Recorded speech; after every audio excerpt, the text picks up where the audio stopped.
근데 이렇게 복잡한 상황에서 지금 러시아와 관련된 여러 가지 이야기들이 좀 나오고 있단 말이죠. 네. 일단 첫 번째로 북한의 해외 파견 인력 14만 명 가운데 7, 8만 명이 중국에서 러시아로 이동했다. 이런 뉴스가 좀 있나 봐요. 예. 이건 팩트입니까?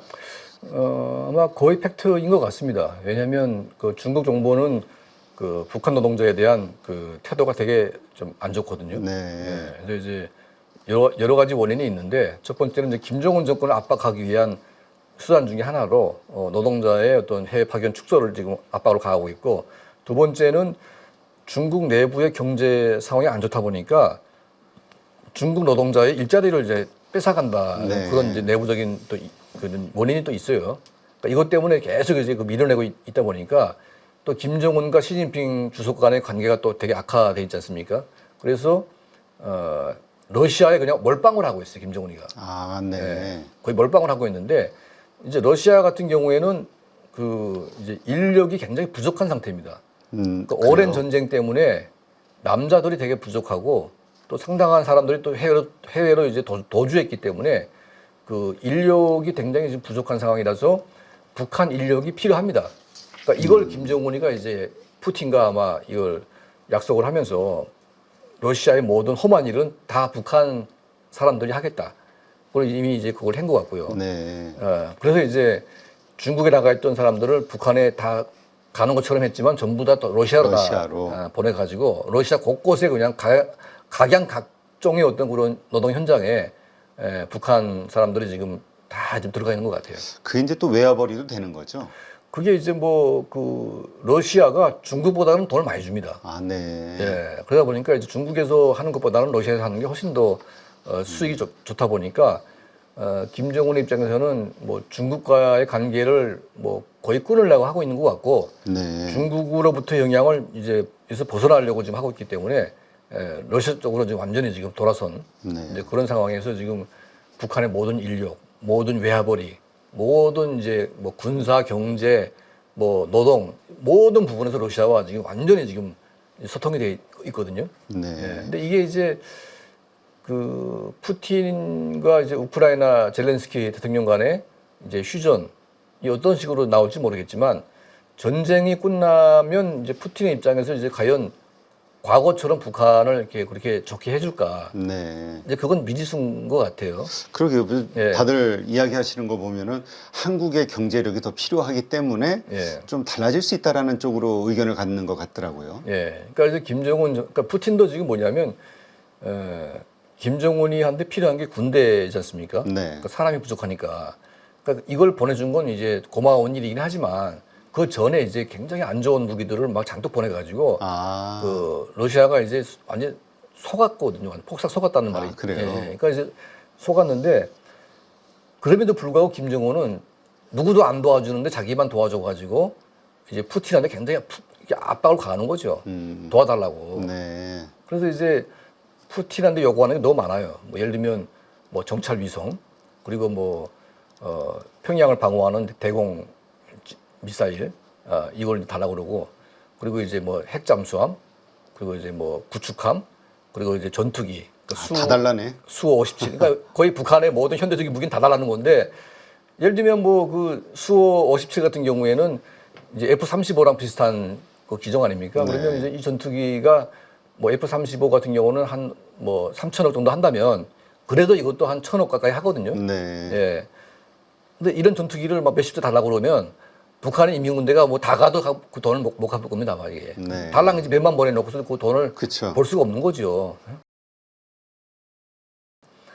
그러니까 이제 너무 과도하게 요구를 하는데, 실제로 이제 지금 그 김정은이가 작년 10월 달에 정찰 위성 5기를 쏘겠다고 공표를 했습니다. 네.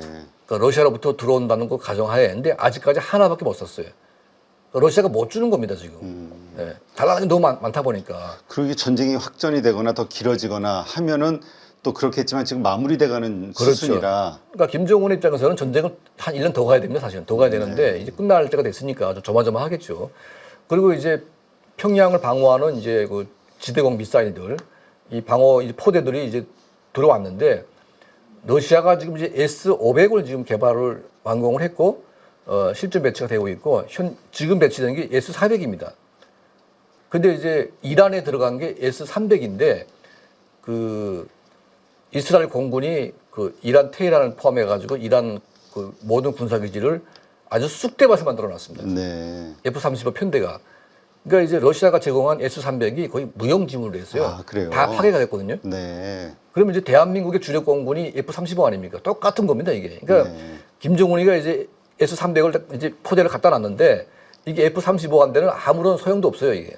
그렇죠. 그러니까 이제 김정은이는 원래 S-400을 달라고 했는데 300을 줬습니다. 그밖에 없다고.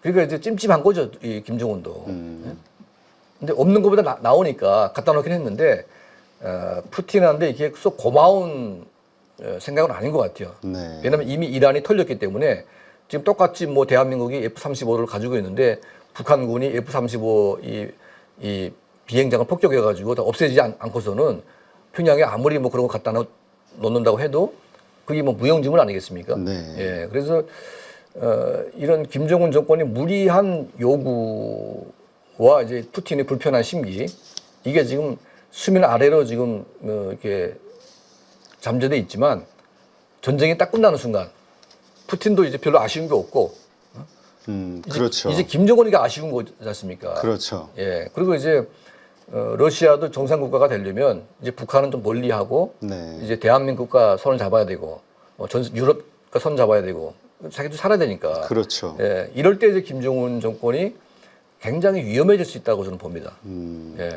지금 그렇잖아도 최근에 그 러시아의 북한군 파병한 걸 이제 인정을 했잖아요. 공식적으로 이 북러 동맹에 의해서 그렇게 했다. 네. 그리고 거기에서 입은 북한군 사상자들에 대해서도 언급을 하면서 위훈비를 세우겠다. 네. 이런 식으로 이제 공식적으로 언급했는데 물론 러시아가 먼저 한 이틀 전에 언급을 하고 이틀 후에 북한이 인정을 하는 형식이긴 합니다만 이런 것도 무슨 전략이 포함이 돼 있을까요? 나중에 이제 뭔가 공식적으로? 그러니까 러시아는 사실은 뭐 북한이 뭐 왔다고 해서 별로 뭐 다른 건 없습니다. 이미 뭐 다른 영웅들 많이 쏘았기 때문에. 근데 북한의 입장인데 북한은 이제 공식적으로 북한 인민들한테 자국의 군대를 뭐 러시아 전쟁으로 파병한다는 말을 공식적으로 한 적이 없어요. 그러게 그 뭐 나온 네. 거 보니까 뭐 훈련하러 간 줄 알았는데 와보니 전쟁터였다 그렇죠. 이런 얘기도 예. 있었고. 예. 그리고 이제 뭐 북한의 모든 인민군 군인들은 훈련에 참가할 의무가 있다고 그러면서 전쟁터로 훈련을 보낸 나라가 어디 있어요, 이게. 그렇죠. 예. 이제 그렇게 보내놓고 이제 실제로 전쟁에 참여를 했고, 문제는 이제 인명피해가 너무 많이 발생했는데, 그러면 이제 이 인명피해가 이제 북한에서 발생했던 인명피해가 어떤 차이가 있냐. 북한에서 나왔을 때에는 북한 사정에 맞게 처리를 해도 네. 불만은 없습니다. 그런데 이제 해외 파병으로 가서 죽었다고 하게 되면 그 파병을 받은 국가에서 이 병사에 대한 이런 그 인센티브를 주지 않겠냐는 그렇죠. 보상금. 상식 아닙니까 이게? 그렇죠. 상식. 예. 그 북한의 사람들이 뭐 그 부모도 되겠고 뭐 형제도 되겠고, 그러니까 내 동생이나 내 아들이 죽었겠지만 죽은 다음에 아무것도 없다? 그러면 이제 사람들이 이거는 이제 체제에 대한 근본적인 그 어떤 분노로 갈 수밖에 없고, 그게 이제 한두 명이면 뭐 별 문제 없겠지만 10,000명 이상 나가게 되면 굉장히 심각합니다. 예. 네. 그래서 그 파병에 대해서 북한은 가급적이면 이제 말을 하고 싶어 하지 않죠. 하지 않지만 이제 워낙 규모가 커지고 워낙 이제 그 사망자가 많다 보니까 이거를 공식적으로 인정 안 할 수가 없는 겁니다. 예. 이제 북한 내에도 이제 공식적으로 인정했기 때문에 이게 소문이 쫙 돌기 시작하겠네요. 이미 많이 돌아왔습니다. 돌았는데 이제 그 평양에서 러시아 부상병들을 대거 데려다가 이제 치료해가지고 그랬죠. 그게 언론에 나왔습니다. 그러면 이제 북한 참전 용사들의 입장에서 보게 되면 왜 우리는 평양에 못 가냐 이거죠.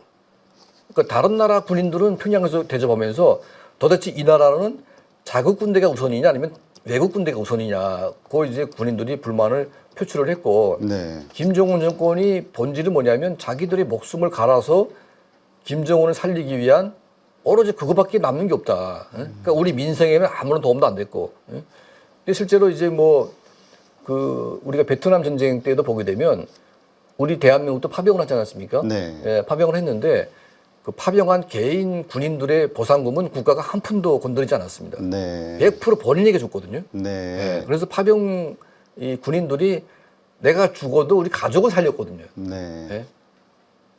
이것 때문에 많은 분들이 이제 파병을 결심을 하긴 했지만, 이게 북한은 파병 한다는 말도 안 하고 훈련 간다고 하면서 다 죽여버렸는데, 이 사람들이 이제 뭐 보상할 수 있는 그런 이제 뭐 그런 이런 길도 막히고, 보상은 당연히 받아야 되겠지만 누구도 줄 생각이 없고, 네. 그러다 보니까 이제 이 문제에 대해서 많은 북한의 부모들이 지금 열받아 있는 것이고, 그 부모는 물론이고 그 주변에 뭐 친구들, 형제들 뭐 이런 가족까지 다 그렇죠. 지금 연대가 되다 보니까 이 보상을 끝까지 안 해주게 되면 진짜 심각한 문제가 발생할 수밖에 없을 것 같아요.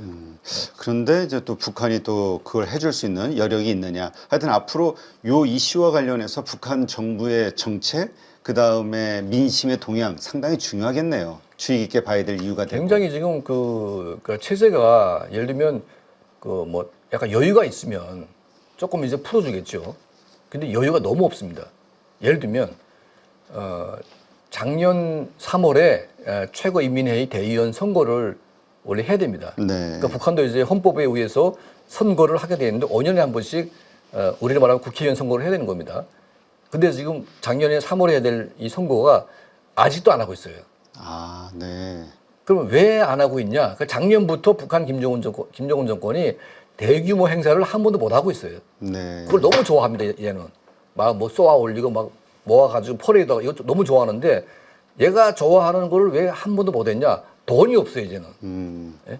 그 정도로 지금 돈이 이제 말랐기 때문에 게다가 이제 뭐 미국과 뭐 대한민국은 이제 혼란스럽긴 하지만 근데 미국이 버티고 있지 않습니까? 그렇죠. 예. 그리고 이제 뭐 김정은의 목숨은 미국의 손끝에 달려 있는데 최소한 자기가 살 수 있는 방어를 만들어 놔야 되겠는데 이게 러시아로부터 이제 변변한 게 안 들어오고 있지 않습니까? 네. 예. 그러니까 뭐 발악을 하는 거죠, 발악을. 예. 그러니까 최소한의 민생의 작업을 풀면서 특히 이제 뭐 이제 죽은 이제 군인들 가족에 대한 예우를 좀 해줘야 되는 게 이제 사실 맞는 거거든요. 그렇죠. 근데 워낙 돈이 없다 보니까 아무것도 못 해주고 있는데 이런 이제 경제적인 위기가 북한 전체의 어떤 반발을 불러와서 이제 한순간에 뭔가 폭발할 수밖에 없는 그런 걸 지금 만들어가고 있다. 네. 예. 여기에 지금 이제 후계 구도까지 또 나온다? 그러면 이제 북한 인민들이 아니, 김씨 일가가 김일성 때부터 지금 쭉 오면서 도대체 해준 게 뭐냐 이거죠. 네. 그렇죠. 그리고 김정은이가 지금 뭐 2개 국가론 해가지고 대한민국과 남으로 갈라서 가지고 이제 통일 안 하겠다고 그러는데, 아니, 통일은 선대 수령이 유언이기도 하고 우리 북한이 존재하고 있는 이유 중에 하나가 통일하기 위해서 이제 존재하고 그렇죠. 있는 이유인데 그걸 안 하겠다고 그러면 너의 가치가 없다. 이렇게 지금 사람들이 인식을 하고 있습니다. 네. 그러니까 모든 면에서 정치적인 어떤 이런 명분도 사라지고 더 중요한 것은 이제 민생이 파괴됐기 때문에 네. 이 위기를 김정은 정권이 돌파할 그런 이제 가능성 거의 없다. 네. 이게 이제 북한 정권이 거의 끝으로 가고 있다는 하나의 시그널이 아닌가 그런 생각이 듭니다. 그렇군요.